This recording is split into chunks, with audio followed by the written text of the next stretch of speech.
Welcome back, everybody. Our next guest transcends stage and screen with an incredible voice. She won a Tony for her performance in the original Broadway cast of Miss Saigon, but she's also the singing voice of two of Disney's most popular princesses. Please welcome, all the way from the Philippines, Lea Salonga. Welcome, Lea. Hi, everybody. Good to be here. Yeah, this is crazy. The technology is amazing that we're actually able to even talk to you, but I know the time change is wild. Like, we're taping this a little bit early and it's super late there. It's like, what time is it? It's just past 1:30 in the morning, but I'm normally up at this time of the night anyway, because it's quiet and I like my time as it's quiet. So so I'm good. Don't worry about me. I'm good. Wow. I think this is a first for us. So we're so glad that you have stayed up late. Well, you said you already do, but even just taking on this interview. Lea, you've been singing and acting since you were small, like 6 years old, right? When did you know? I started at 7, getting on stage and performing for people and actually earning a little bit of money with it. So it's something that I've actually been doing for a very long time. Next year I turn 50 next year, so it'll be 43 years.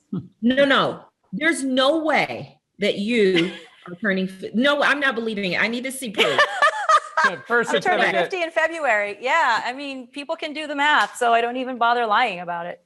That's incredible. I know with Google, like, anybody can like find out, but yeah, you look amazing. Exactly. And thank you. You've really been a groundbreaking performer. First actress of Asian descent to win a Tony Award. How special was that?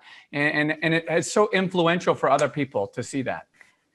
It was a wild evening. My brother was my date. My mom was also in the audience.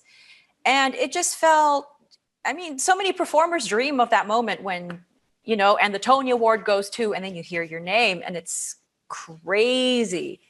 It's absolutely nuts. And the show was such a big hit, and it was such an in-demand ticket.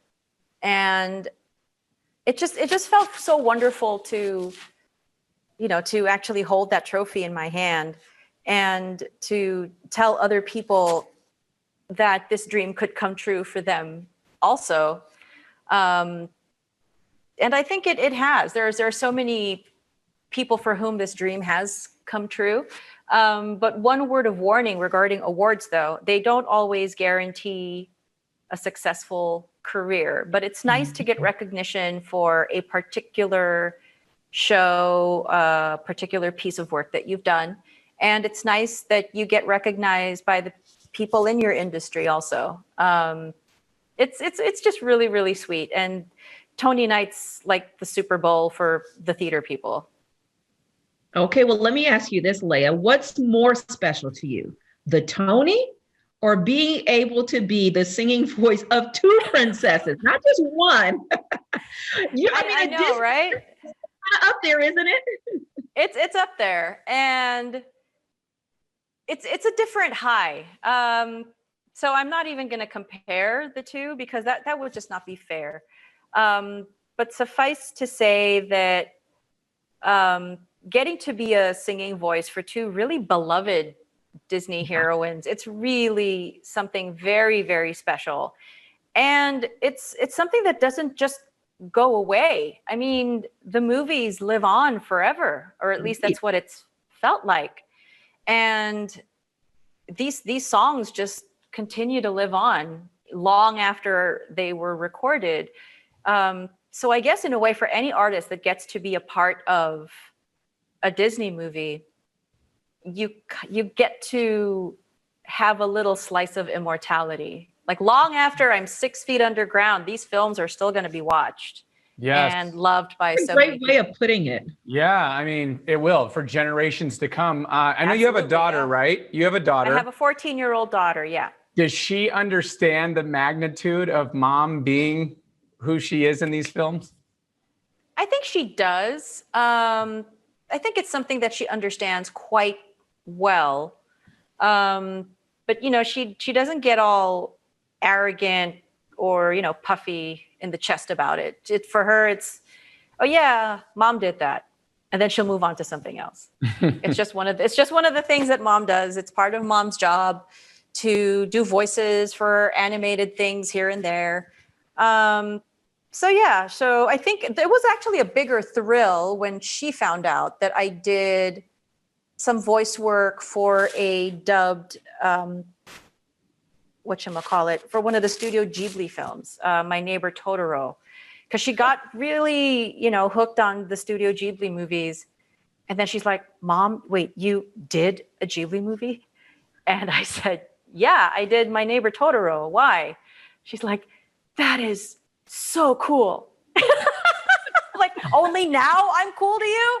Right. Oh, never, Jasmine didn't do it. Mulan didn't do it. Exactly. So, Well, Lea, we have to talk about this PBS special, Lea Salonga Yes, in concert. Yes, filmed before COVID in Sydney, Australia. How did you come up with the songs for this?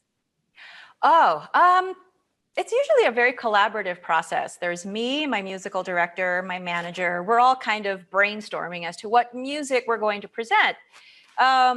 So there are so many suggestions that come up, but the opening number, which is Feeling Good, the first song I get to sing in the show, that one I really, really wanted to do because early last year, I broke my leg.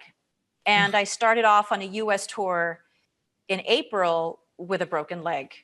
And I was recuperating and sort of doing physical therapy, quote unquote, which actually means like walking around a little bit at airports and backstage and hotels, just so that I could get my leg to actually heal. And I was encouraged by my physical therapist here at home and my doctor here at home to do that, and that it would be safe, and that I had crutches and a wheelchair and a really heavy duty leg brace.